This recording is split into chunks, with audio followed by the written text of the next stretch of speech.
before we begin, let's cultivate our motivation.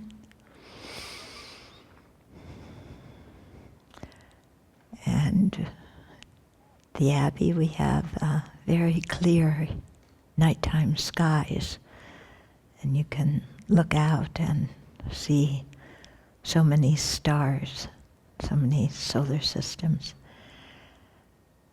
And they appear very tiny to us. We don't even see everything that's there, just little stars. But for sure, there's other life forms in those places. And for sure, those sentient beings are just like us and wanting happiness and not suffering.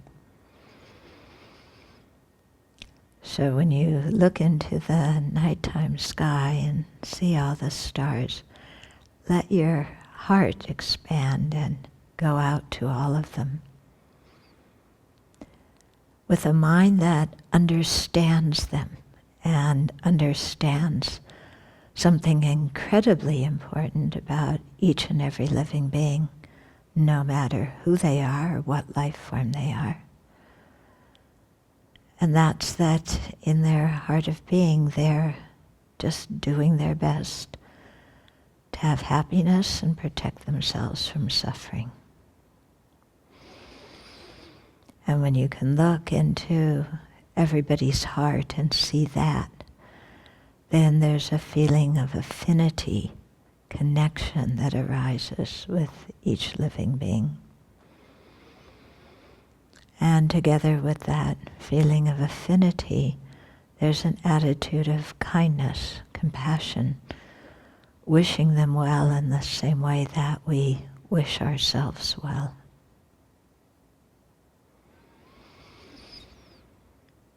So based on that, then let's generate the great compassion that not only wishes others well and freedom from suffering, but is willing to engage in the process of bringing that about. And so in that way, let's generate the great resolve and the bodhicitta motivation to become fully awakened for the benefit of all those beings. And let's let that be our heartfelt anchor and direction in life. That whatever else happens, we know that that motivation is something that's most wonderful and something that we always want to support and act in accordance with as much as we can. So let's make that our motivation for listening to the Dharma this evening.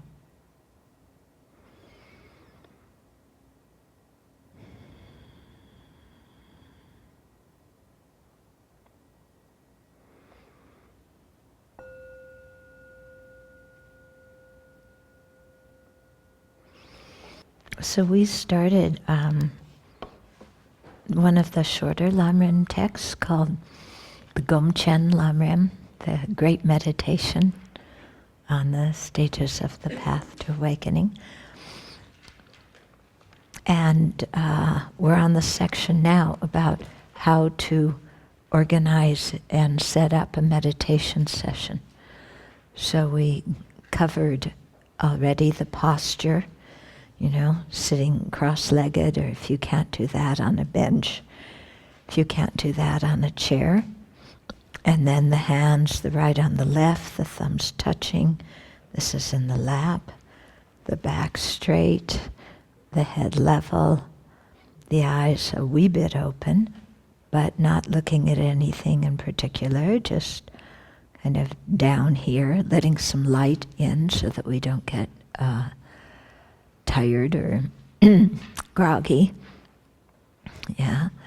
And so preparing the body by sitting in the correct position, and then preparing the mind, doing some breathing meditation, cultivating, our breathing meditation, and then cultivating our motivation, our bodhicitta motivation. And then we do these practices of purification and creating merit. And so that's what we've been going through now. We started on the seven limb prayer last week. We only got through two of the limbs, two of the branches. So the seven limb prayer, there's a short one. Many of you may be quite familiar with it already. And then there's a longer one that's in the King of Prayers, in the Red Prayer Book. Okay, so I'll refer to the one in the Red Prayer Book, but when you say the shorter one too, with just a few words, the idea is to think in the same way. Okay, and it's really a very powerful thing. We do this seven branch recitation in almost all of our meditation sessions. It comes in one form or another. And so sometimes we just kind of go, oh, ho, hum. Yes, I bow with my body, speech, and mind, and I make offerings, and I confess, and, kind of like, oh, this again, old hat. But actually, it's quite a profound practice, And if we really stop and contemplate each of these seven, each one of them works in a particular way to transform our mind. Yeah. So the first one that we talked about last week was prostration, bowing. Yeah. So for us, that may seem a little bit strange.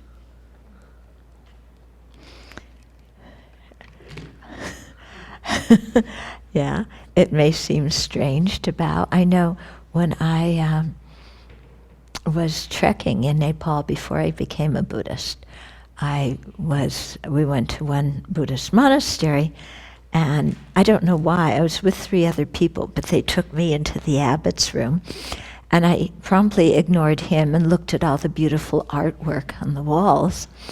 And as I was looking at the beautiful artwork, ignoring the abbot, a monk came in and made 3 prostrations to the abbot. And I was like, you're bowing to a human being? Because in the religion I grew up with, you never do that, And in America in general, what do we bow to? Yeah, our credit card. Yeah, we bow to our credit card. We take refuge in our credit card. Yeah. So this process of, deliberately looking for others' good qualities and developing an attitude of respect for them, that's not anything any red-blooded American was taught to do. Yeah, if anything, we were taught to look at people with good qualities and pick faults at them. Yeah, or raise them very high up and then bash them down and watch them fall. Yeah, isn't that what we do with movie stars? Yeah, basketball players, football players.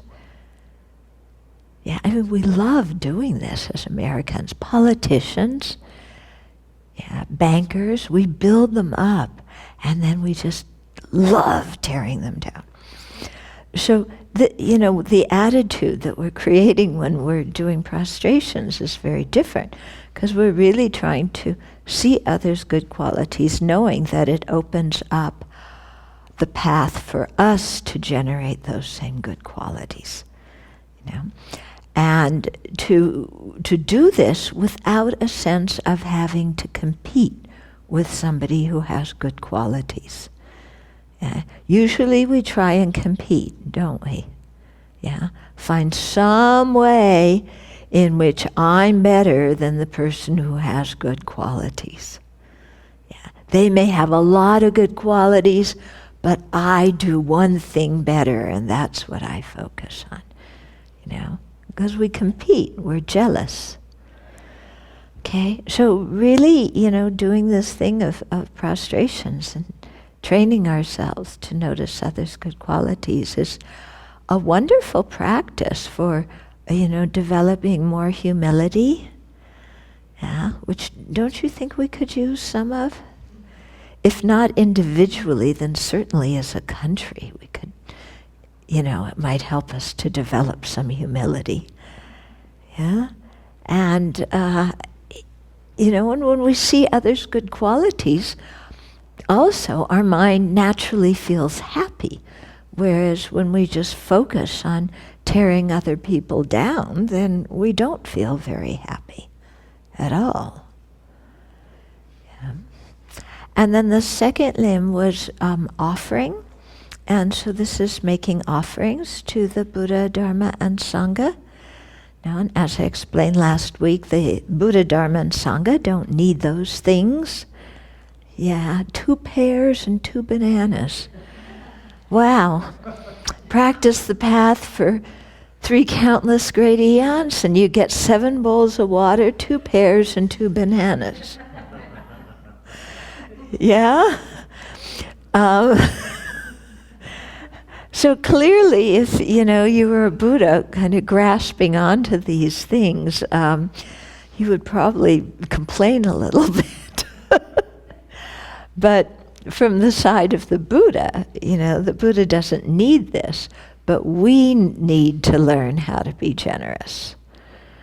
Okay, so we make offerings so that we can cultivate delight in giving and a heart that feels good when we can give, instead of a heart that is worried when we give, because if we give, then we won't have it. Okay, but really to develop that free kind of heart. Mm-hmm. So we talked about the actual offerings like these, and then the unsurpassable offerings. So those are the ones that we visualize. Yeah, and we can, you take anything that you think is beautiful and visualize it even better than it is and offer it to the Buddha, Dharma, and Sangha in multiple copies of it. Yeah. Then the third of the 7 limbs is confession. So I'll read you the verse from the King of Prayers.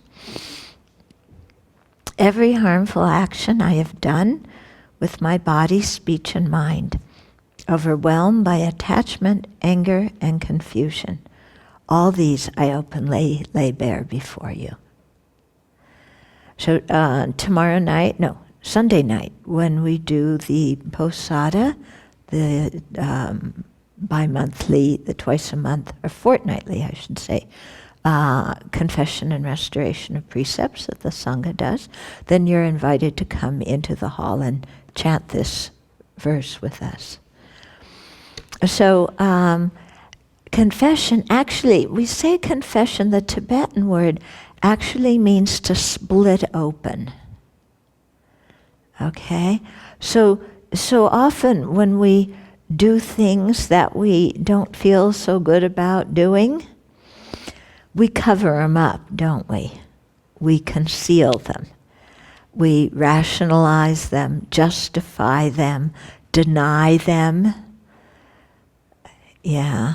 We somehow hide them, because we even hide them from ourselves sometimes, not wanting to admit our own negative qualities or negative actions to ourselves, let alone to other people. And that consumes a lot of our energy. Yeah, psychologically, covering up our faults, rationalizing, justifying, suppressing, repressing, all these kinds of things, it takes a lot of energy that could be used in a more productive way. Yeah. So when we crack them open, when we open these things up and reveal them, then we're also freeing that energy. And so confession is that process of opening it up and revealing, learning to be transparent, and learning not to be ashamed. Okay, repeat, learning not, you hear the word not, to be ashamed. Yeah, because one of the things we often do when we make a mistake, and why we cover it up, is we feel ashamed. And that's why we don't want anybody to know, and we don't want to even acknowledge it ourselves.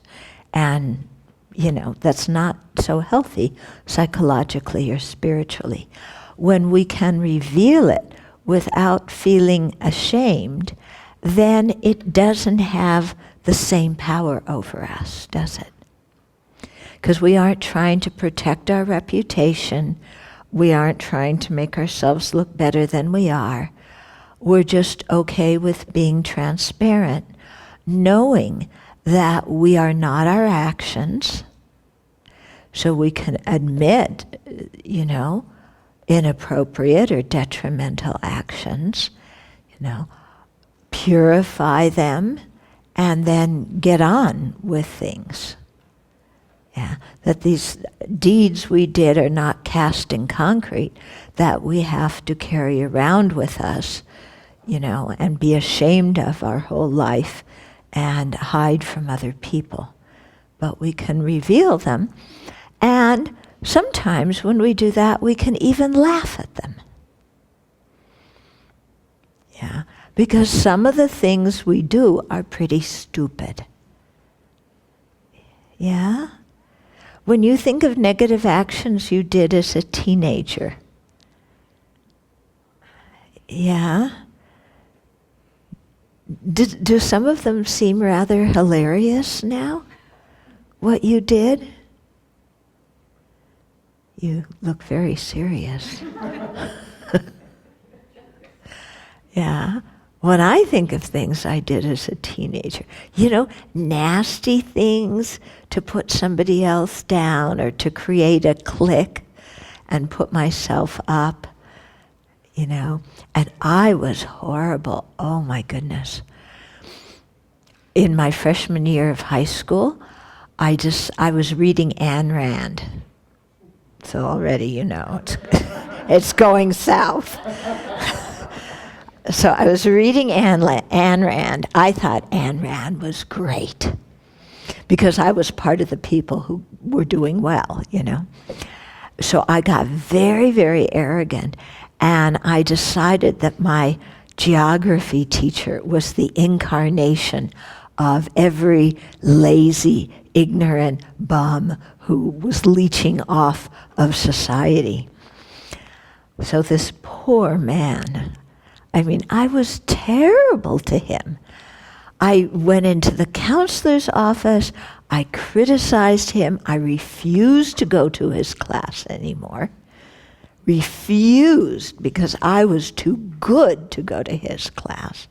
So I, spent the rest of the term in the library doing my own research, took the exams, passed the class. Every time I saw him, I made a face. I was awful. Awful. Yeah? And I thought that I was so great. And the whole time, when I look back on it now, I just, spent that whole year making a fool of myself and creating so much destructive karma, making this poor geography teacher totally miserable. Yeah. And thought that, oh, you look very disappointed in me. Did I shatter your image?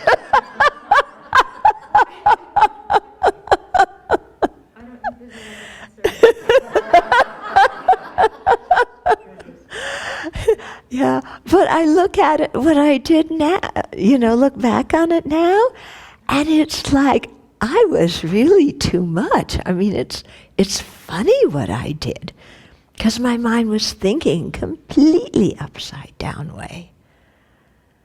Huh? So I don't know how I stopped reading Ayn Rand, but it's good that I did. Maybe I ran out of books. I read all of her books, and then that was it.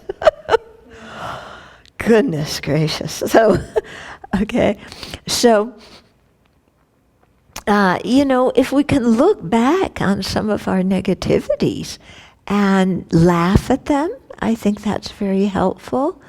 If we can look back on some of the things that we did with understanding, like a big brother or a big sister would look on a little brother or a little sister, because when we look at the things, that person who did all those ridiculous, stupid things, harmful things, inconsiderate things, mean things, cruel things, we're not that same person now. We've grown up a little bit. But we can understand that person because we once were them. So if we can look back on the person we used to be with some compassion because we understand the very mixed up way they were thinking and how they did that action thinking that it would bring them happiness, but instead, it brought suffering, then we can bring some forgiveness to ourselves. And I think that's quite important, so that we don't carry around our mistakes with us our whole life, like concrete blocks, like cinder blocks, carrying around cinder blocks. So to be able to look at those things, have some understanding, forgive ourselves. Okay, so all of that is involved in the practice of confession. Okay, so the confession is usually expressed in terms of the four opponent powers. So the first one is regret. We can look at what we did, whether we did it when we were 15 or did it 15 minutes ago, and have regret for it. Like, gee, I'm sorry I did that. That doesn't mean guilt. Guilt and regret are very different. Guilt is like, I'm the most terrible one, I'm the most horrible one, look at what I did, nobody will ever forgive me, this is dreadful, how could I have done this, I'm the worst one in the world. Guilt is all about me. Regret is, I did something that doesn't work. That was mean to other people, that was stupid on my part, and I regret doing it. Okay? So regret just can look at something in a balanced way and admit it. And, regret doesn't have all the elaboration and the drama of guilt. Okay? Guilt is, you know how we are when we're guilty. What did I do? This is so terrible. And so regret just, okay, I did this. I'm sorry. So, regret, Then we make a determination not to do the action again. I did this stupid, ridiculous thing that was very mean. And I'm going to be really careful and not do it again. And if it's something that you don't think you can really say you'll ever do it again, then say, okay, for the next 3 days I won't do it. Make some time period that you can succeed at. And then when you fulfill that time period, extend it by a couple of days. Okay. Then the third one is, I call it restoring the relationship. That's not the literal translation. But what it means is when we have done harmful actions, we did them with motivations, intentions that were really kind of rotten. And we need to restore the relationship in our mind with whoever it was we harmed by overcoming our rotten motivation. Okay? So in terms, if we harmed our spiritual mentors or the Buddha, Dharma, and Sangha, then the way to transform and change our negative attitude is by taking refuge. Okay? If we harmed ordinary sentient beings, the way to transform our mind is by generating bodhicitta, love and compassion and the intention to benefit them. Okay? If the other person is also still alive, if they want to talk to us, then we can go and apologize. But the face-to-face apology isn't necessary. What's most important is that in our heart, our intention has changed, and we've had regret and a determination not to do it again. And then the fourth opponent power is some kind of remedial behavior. So it might be doing the prostrations to the 35 Buddhas, chanting mantra, meditating on the Lamrim, making offerings, bowing, volunteering at a community charity, doing some kind of virtuous action is the remedial action. Okay? So since we create negativity on a daily basis, I don't know about you, but I do, then it's very good to do some kind of confession purification practice on a daily basis also. Okay? Then so that's the third, yeah? Then the fourth limb is rejoicing. So it's very interesting how these things go in pairs, Prostration and offering are both seeing good qualities and showing respect. Confession is, boy, I've blown it and I need to purify. And rejoicing is, and I've also done virtuous actions that I'm very pleased about. Okay, so together with, right after we confess, then we also rejoice. Yeah, so the rejoicing is in our own and others' virtue. So when we've done something well, yeah, without pride, but we can still pat ourselves on the back. Yeah, somebody was really in my face at work today. I was tempted to lose my temper and let them have it, but I restrained myself. Good. Yeah, I rejoice, I restrain myself. I'm still angry now. Okay, I need to do some meditation on fortitude and loving kindness so I can get rid of my anger. But I rejoice at least that I didn't dump my anger all over this other person because, that's my usual habit. Okay, you getting what I'm saying? Yeah? Or usually you sleep late, so you miss your morning meditation. But one day you wake up early to do your morning meditation. Very well done, I rejoice in my virtue that, my practice is that important to me that I get up early. Okay? So I can see some people are resonating with the examples.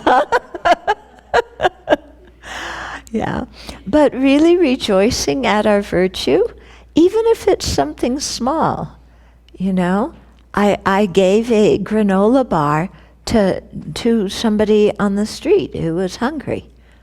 That's good, yeah, or whatever virtuous thing it was, I'm glad, I rejoice in my own virtue, and we also rejoice in others' virtue. Okay, so this kind of rejoicing is an excellent antidote to jealousy. Yeah? So instead of always competing, who's the most virtuous, or who gets the bigger paycheck, or who's the most famous, or who's the most good looking, or who's the most intelligent, or, who grows the best bonsai trees, who has the best butterfly collection. Whatever it is that where we get arrogant, to be able to look at others and say, I'm so glad that they're successful. I'm glad that people are better than me. I'm glad that people are very virtuous. I'm glad that people have opportunities that I don't have. And so if we can rejoice like this, believe me, it really transforms our mind, and it takes away a lot of our bad moods. Because a lot of our bad moods are just this grumbling over, somebody else has it better than me, and I got the raw end of the deal. Don't you think? When we look, why are we unhappy? We're always grumbling, complaining, Oh, they served the food on a buffet, and by the time I got there, all the string beans were gone. Nobody cares about me. They ate all the string beans. I don't like string beans. I wouldn't have taken them anyway. But the fact is that they were selfish and didn't think that I might want them. Then we get so unhappy, don't we? Then we compare ourselves to other people. So-and-so at work just got a new car. I got a new car too, but theirs is nicer. Theirs is more expensive. I couldn't afford what they have. How did they get so much money anyway? I wonder.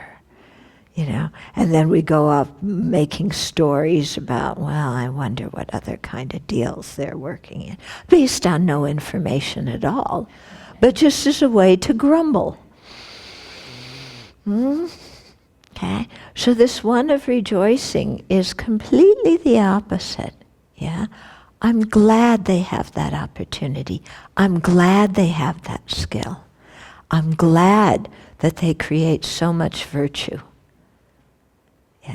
I'm glad they don't fall asleep in meditation, even though I do. I'm glad that, whatever it is, just rejoicing and letting ourselves be happy. And if we practice rejoicing, for sure we're going to be in better moods during the day. Because if we really practice rejoicing, there's no space for complaining. And complaining and grumbling puts us in a bad mood, don't you think? I know for myself, when my mind just starts complaining and grumbling,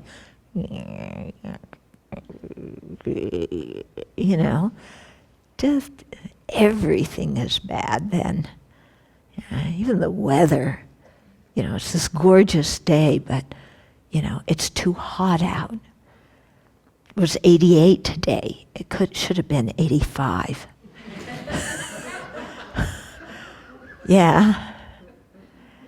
And they have the windows open. They didn't even turn on the aircon when it was 88. Oh, God. And then we go on and on and on and on, I don't have to make too many examples. Oh, my roommate snores. That's one. You come to the Abbey. Oh, my roommate snores. They don't snore. They're breathing.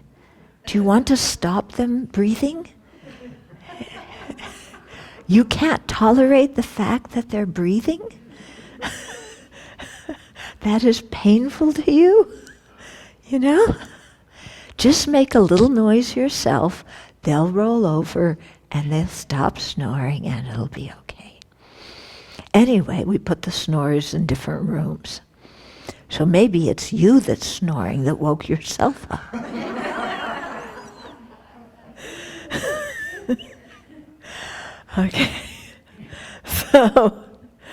Okay. So rejoicing, very important practice. Then the next one is often translated in different ways. Let's see how we have it here.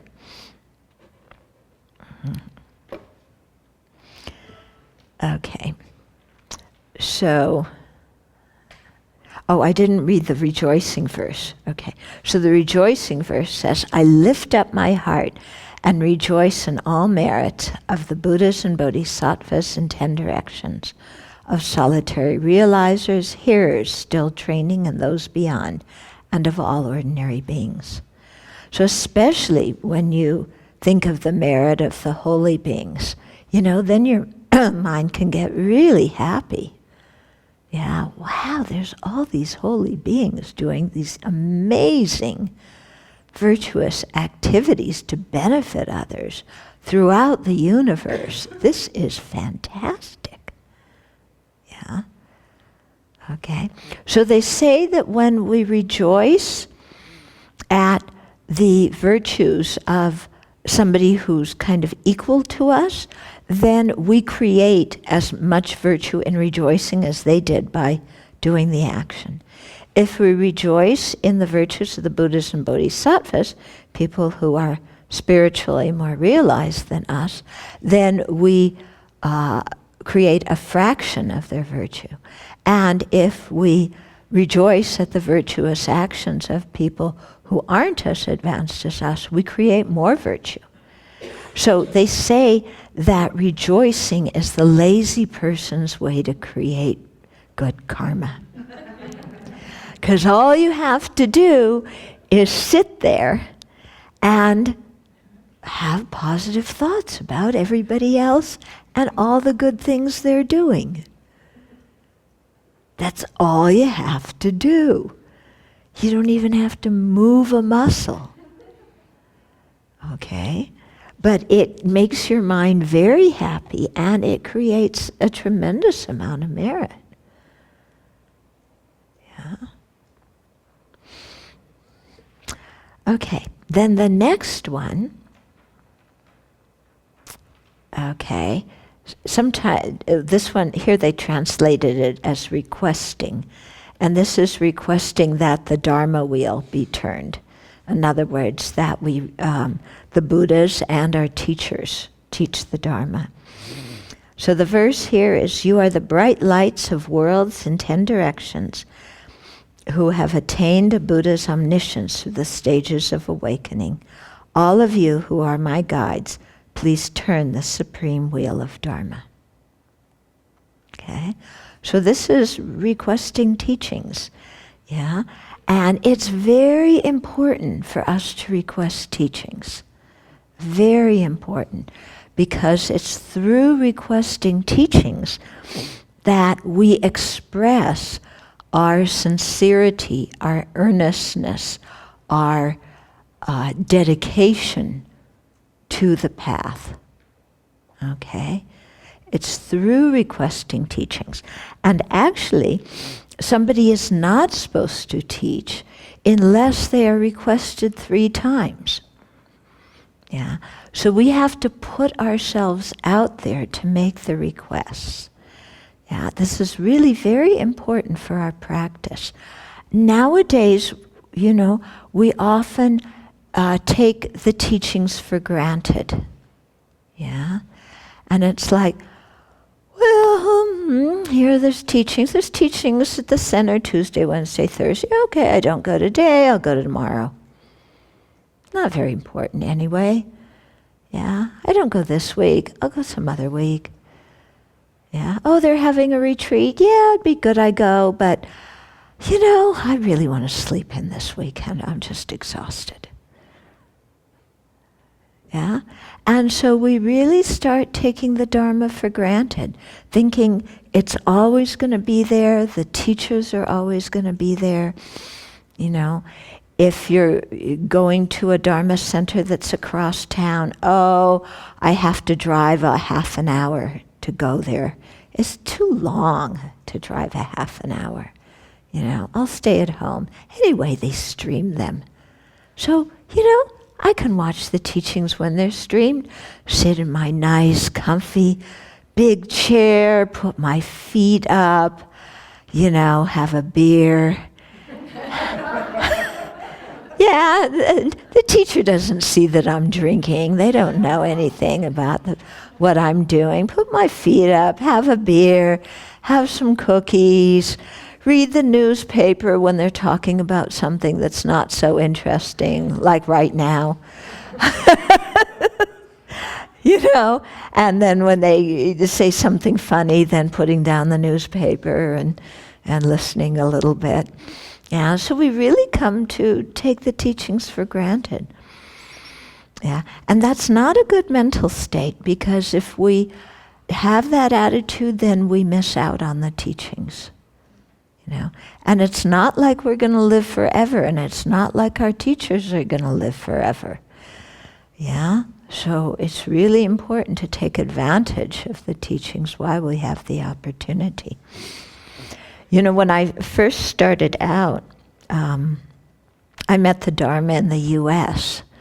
So there were no Dharma centers, English-speaking centers. There were, ethnic temples, but I didn't speak Japanese or Chinese or, Thai or Vietnamese or anything.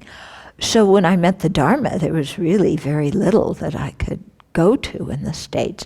So I had to go halfway around the world to Nepal, where my teachers had a monastery.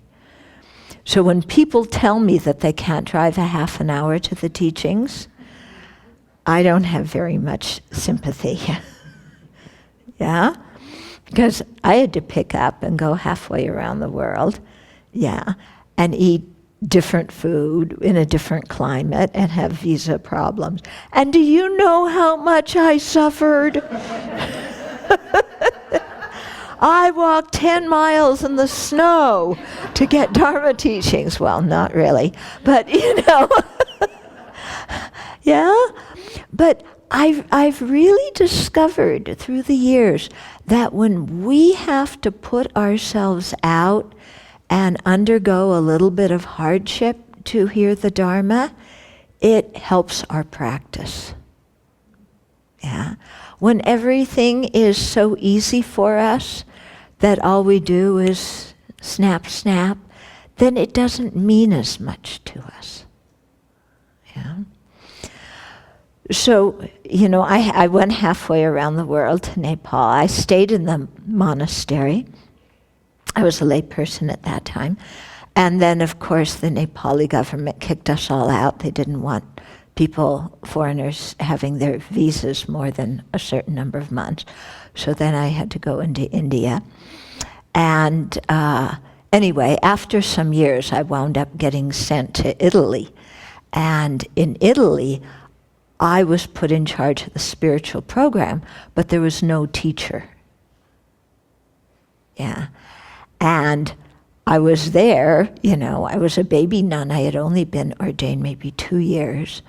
I was in charge of the spiritual program and coordinating all of these things. And I desperately wanted teachings, and there was not a resident teacher. Yeah. And I did this verse, this one of the 7 limbs, very strongly and very often, because,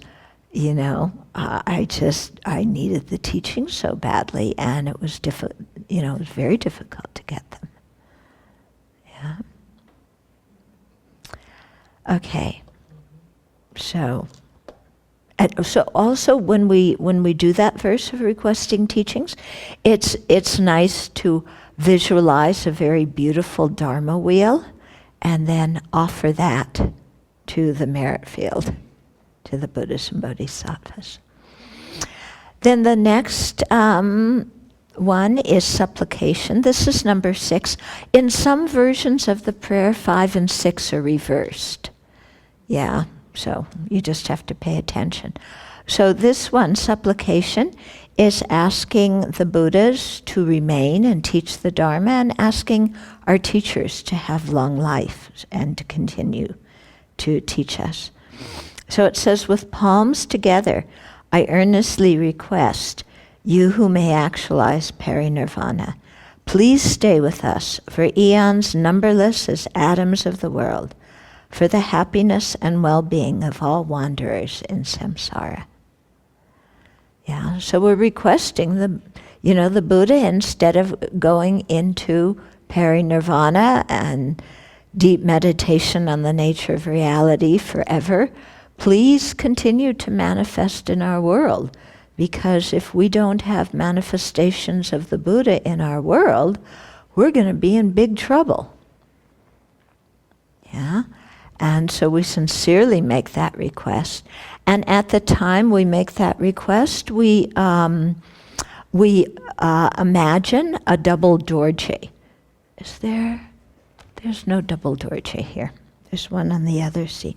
It's two dorjes. One is horizontal, one is vertical. Okay? That's a symbol of long life. So we imagine offering that again to the merit field, and really sincerely in our hearts asking them to please stay around and manifest in our world and teach and guide us. Yeah. And if you think, what would your life be like if you had not met the Dharma and had no access to teachers, no access to books?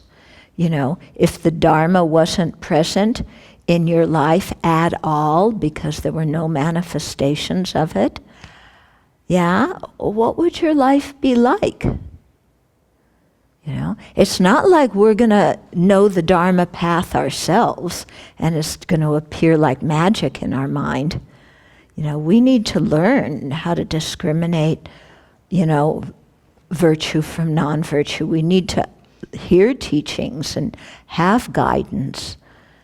Yeah, so think a little bit on what your life would be like if there was no aspect of Dharma whatsoever available. Yeah, and there you were, wanting happiness, not wanting suffering. Nobody's there to teach you. You have no idea of a path.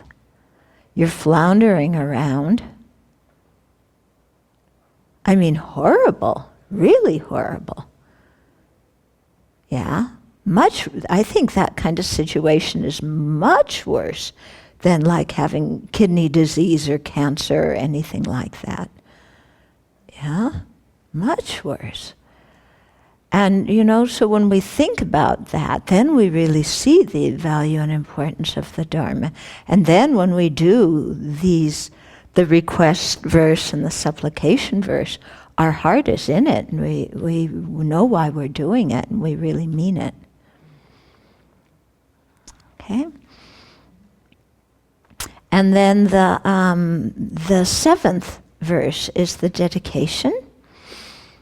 So this is in this book. Whatever slight merit I may have created by paying homage, offering, and acknowledging my faults, rejoicing and requesting that the Buddhas stay and teach, I now dedicate all this for full awakening. Okay, so looking back on the previous 6 practices that we did, rejoicing in them and then dedicating the merit. Yeah, and we dedicate the merit to all sentient beings, not just for ourselves. Yeah, we really spread it far and wide, and in doing so, we change what was something that was small into something that is inexhaustible.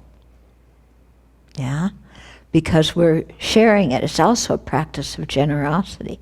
We're sharing our merit with all living beings, so that they may attain full awakening through our being able to progress along the path. Okay? So when you look at the 7 limbs, they often say that there's 3 main things. There's purification, there's creation of merit, and then there is multiplying. Okay? So, prostrations, offering, rejoicing, requesting, and supplication, those four are creating merit. Okay? Confession is doing purification. And the part of rejoicing that is rejoicing at our own virtue, that is multiplying. Okay, because we're rejoicing at our own and others' virtue. And then the last one of dedication is multiplying and making inexhaustible. Yeah, so we're dedicating our merit for the enlightenment of all beings. So that means that the merit doesn't exhaust before that. It's not like we're going to get some good result in samsara, that good karma's used up and finished. You know, when you dedicate for full awakening, then all the kind of good results in samsara are included along the way, because we need like a good rebirth and we need a certain amount of wealth and so on in order to be able to practice. Okay, so that's the 7-limb prayer. Any questions so far?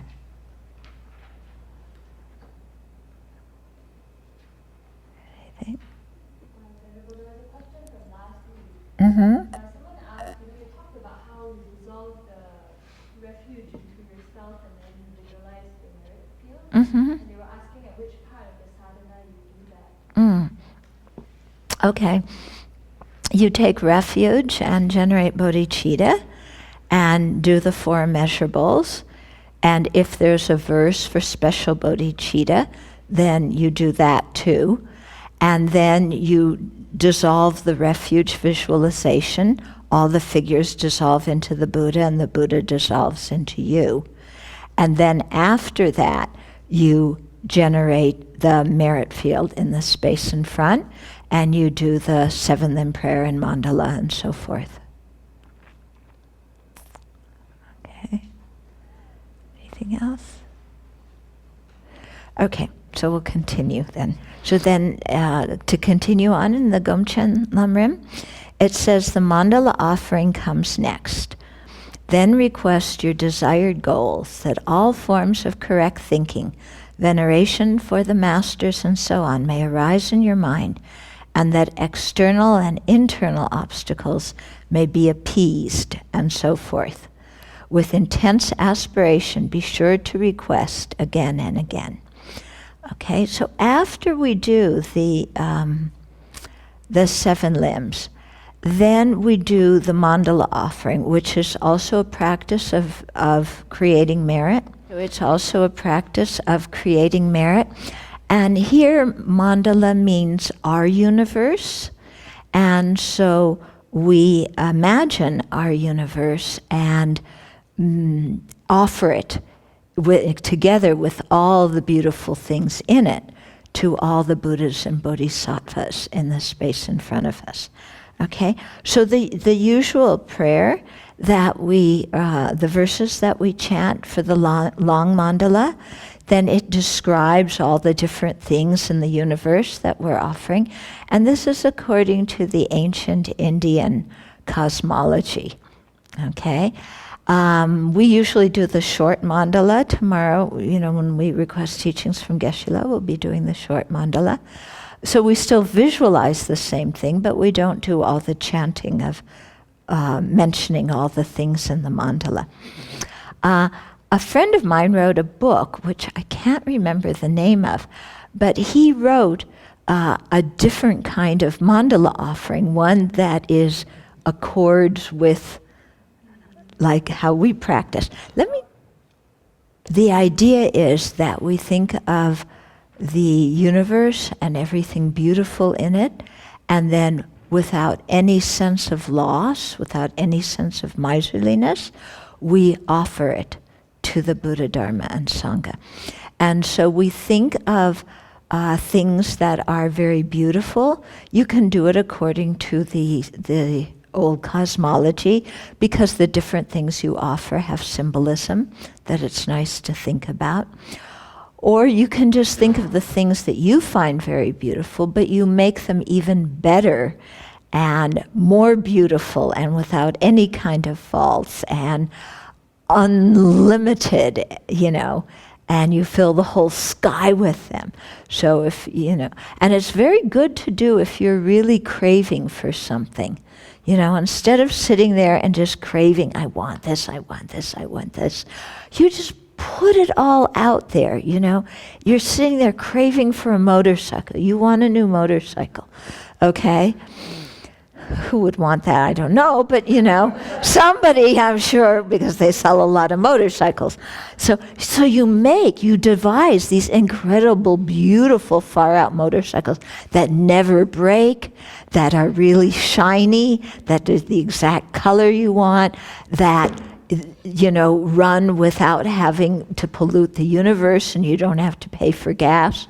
You just make things beautiful and extravagant and offer it up, Or maybe you're just sitting there craving the kind of music you like, You're just desperate to go and hear some classical music, or all you want to do is go to a jazz club, or all you want to go do is go to the disco. Well, you imagine the whole thing, the whole universe like that, and then you offer it again and again and again. But the idea is, just the universe, offer it again and again. If you're really attached to somebody, put them in the mandala offering, offer them to the Buddha. Let the Buddha take care of them. Aren't they in better shape under the care of the Buddha's benevolence and compassion than under the care of your grasping, complaining mind? Offer them to the Buddha. And another visualization that goes with the mandala offering that I think is incredibly helpful, and I really recommend people do it, is one in which you imagine the different parts of your body becoming all the elements in the mandala. Yeah, and by doing this, you repeatedly offer your body again and again and again, and it really works to lessen your attachment to your body. Okay, so your torso is Mount Meru, your hands and your feet are the 4 continents, your upper and lower arms, your thigh and your calf are the 8 subcontinents. Okay, your eyes are the sun and moon, the ears are the banner and the parasol. Your intestines are the rings of mountains. Your blood and your lymph become, the seas. So you just take everything in your body that is usually, if we dissect our body, is rather disgusting looking, and you transform it into this beautiful universe that's very pure and offer it to the Buddha. It's really quite wonderful, and I think will help a lot when it comes time to die, to help us overcome clinging to this body. And then in the text, it mentions reciting a request verse at that time. So I want to read that request verse to you. Okay? So this is when you offer the mandala, to the way to really request. It says, please inspire all mother sentient beings and me so that we may quickly stop all flawed states of mind from not respecting the spiritual mentors up to grasping signs of true existence.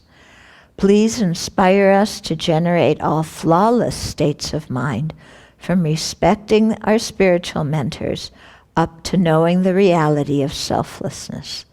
Please inspire us to quell all outer and inner obstacles. So basically what we're doing is requesting for all the realizations of the gradual path, beginning with how to rely on a spiritual mentor, up to realizing with direct perception the nature of reality, and to be free of all wrong conceptions that are the opposites from the very first understanding up to the very last realization. And then to quell all the inner and outer obstacles. Inner obstacles, outer obstacles first. Outer obstacles are, your car breaks down so you can't get to the retreat. Something in the outer world prevents you, yeah. Inner obstacles is things that have to do with your own body and mind. So you get sick, you're in a bad mood, your mind starts making up every reason in the universe why not to go to the teachings. Yeah, so those are inner obstacles. So really making a strong request for the inspiration of the holy beings so that we can be free of all those different kinds of obstacles. Okay, so if you have the blue prayer book, the traditional one is on page, where is it? 15, I think. No, the long one's on 30? Yeah, okay. So that's the traditional one. And then here, the way Rob wrote it, here is the basic open ground, the ground of my being. Here is the circle of my totality. This is the center of my totality, the axis mundi. This is the environment in which I live. These are the oceans and mountains, the lakes and rivers, the rocks and trees. These are beautiful places I treasure, the plants and flowers, the wildlife. These are the cities and towns that I live and work in, their value and downfall. These are the people I live amongst and work amongst. They are my friends and acquaintances, those I depend on. These are the people I struggle with, the object of my aversion and confusion. This is my work, my livelihood, my action in the world. This is my home, my garden, and my possessions, the things I treasure and value and the objects of attachment. These are my loved ones, my family, my private life. This is the body I inhabit in this life. These are my sense pleasures, the food, the music, the beauty I value. These are my dreams, my ambitions, my plans. These are all those things I wish for in my life that may or may not come to pass. These are my qualities, my talents and gifts.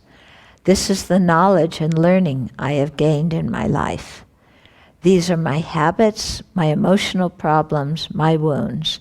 This is the core of my identity that I hold on to as real.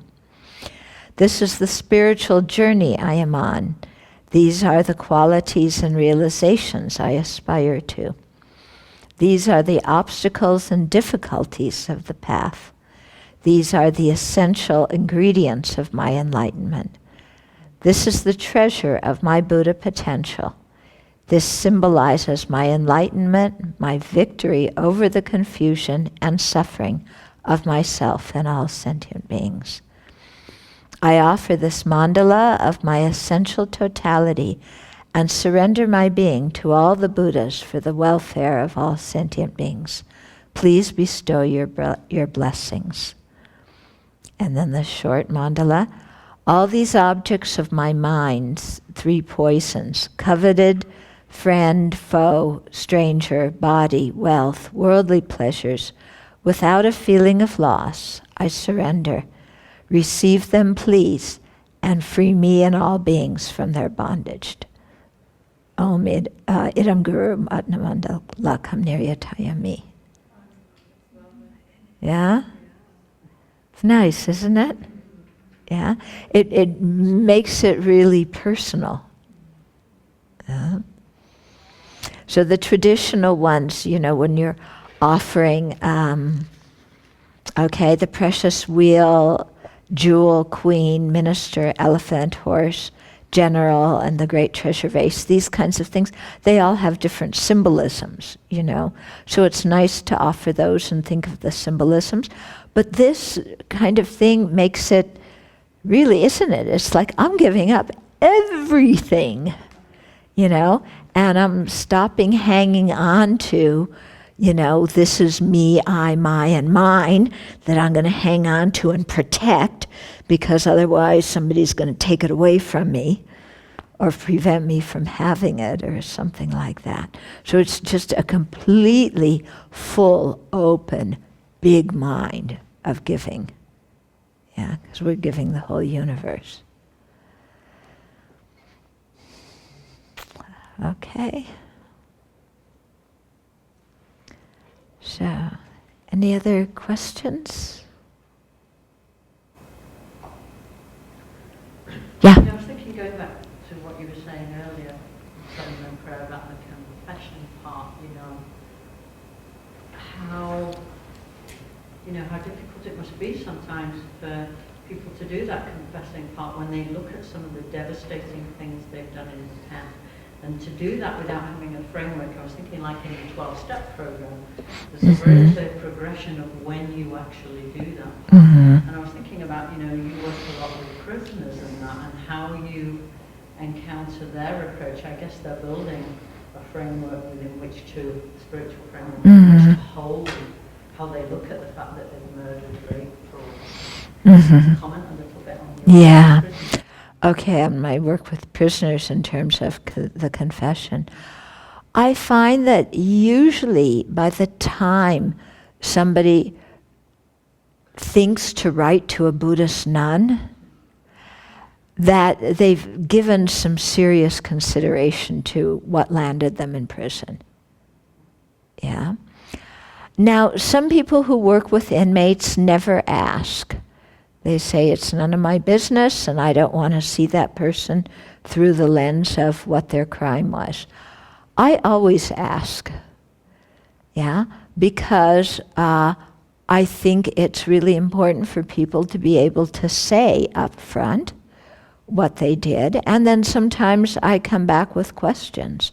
What were you thinking? And so on and so forth.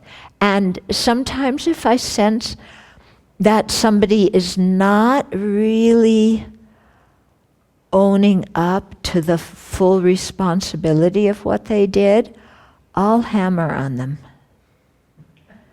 Yeah, because inmates, these guys have good BS detectors. Yeah, and so you have to be completely, straightforward. And you don't need to dance and say pretty things to them. People outside of prison, you can't, you have to kind of dance and walk on eggshells and take a few years to kind of get around to maybe they'll admit that they did something that wasn't so nice, because if you bring it on too soon, they'll run away in horror and blame it all on you. But inmates, they've kind of been through the mill. Yeah, and you can say things pretty straightforward to them. At least I do. And I think they know that it's coming from a place of kindness.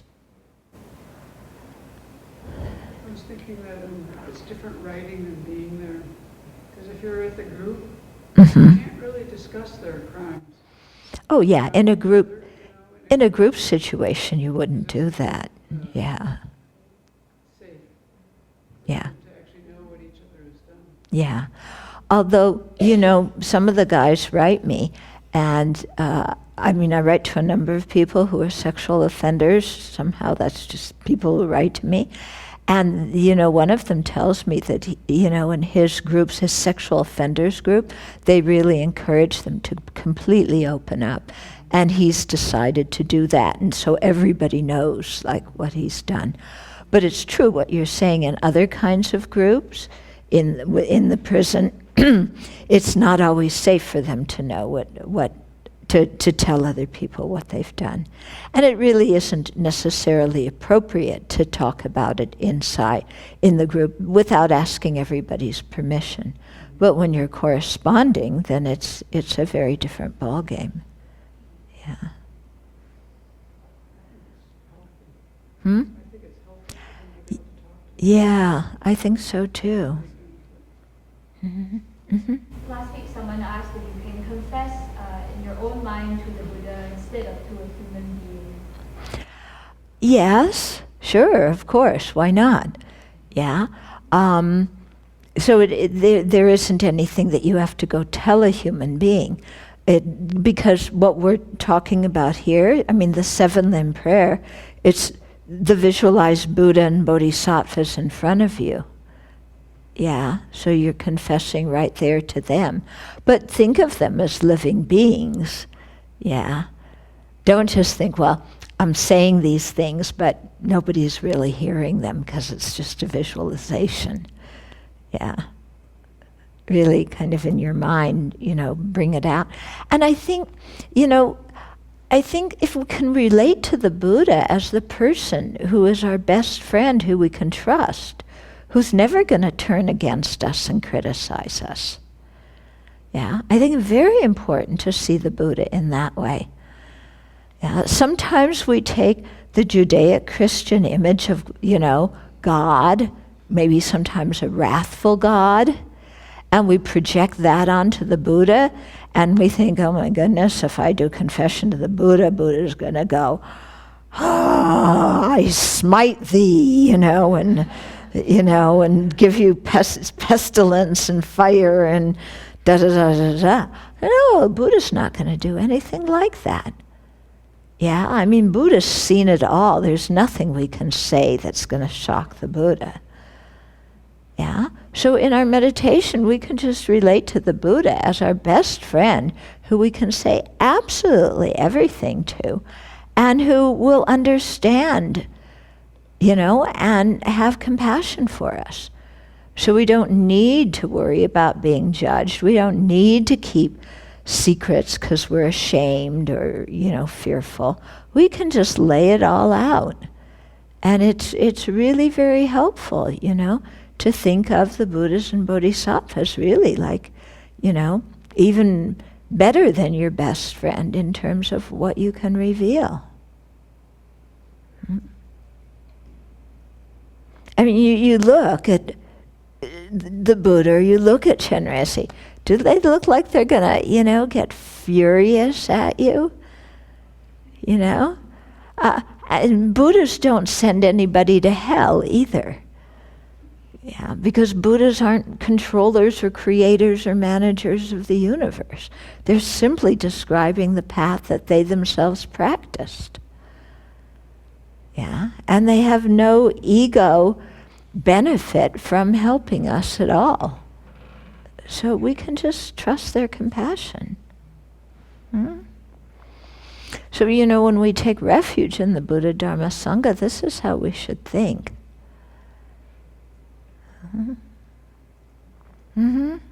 think the point about taking the Dharma for granted is really very scary because it can happen anytime to anyone, and like when you meet the Dharma, and then when the conditions dry up, your teacher could be speaking the same language, but you don't understand. Yeah. Really scary. Yeah, it's very scary when you think of losing all the conditions for Dharma practice. Very scary.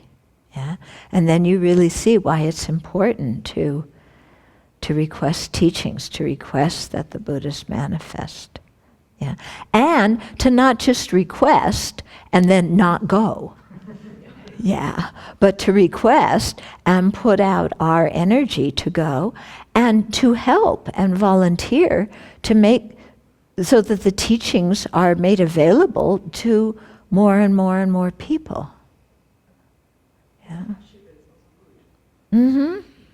Yeah. A little bit. Yeah. Sometimes even a lot. If you can transform your hardship and really, learn from it, then a lot of hardship becomes a little bit of hardship. Okay. Sorry, one more question. Okay.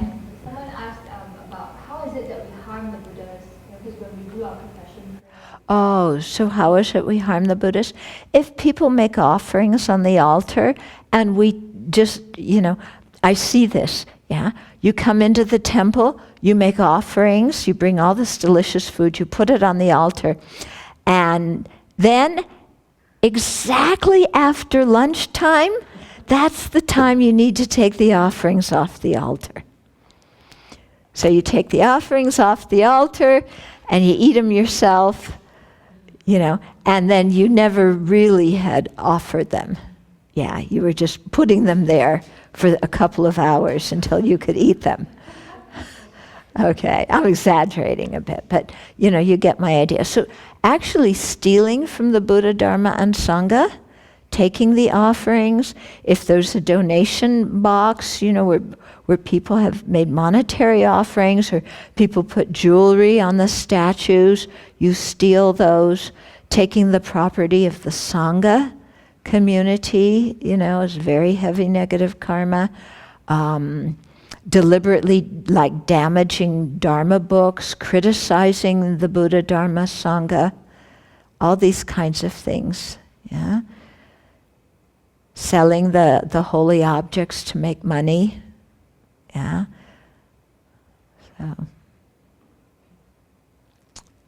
okay. So let's offer the mandala and dedicate.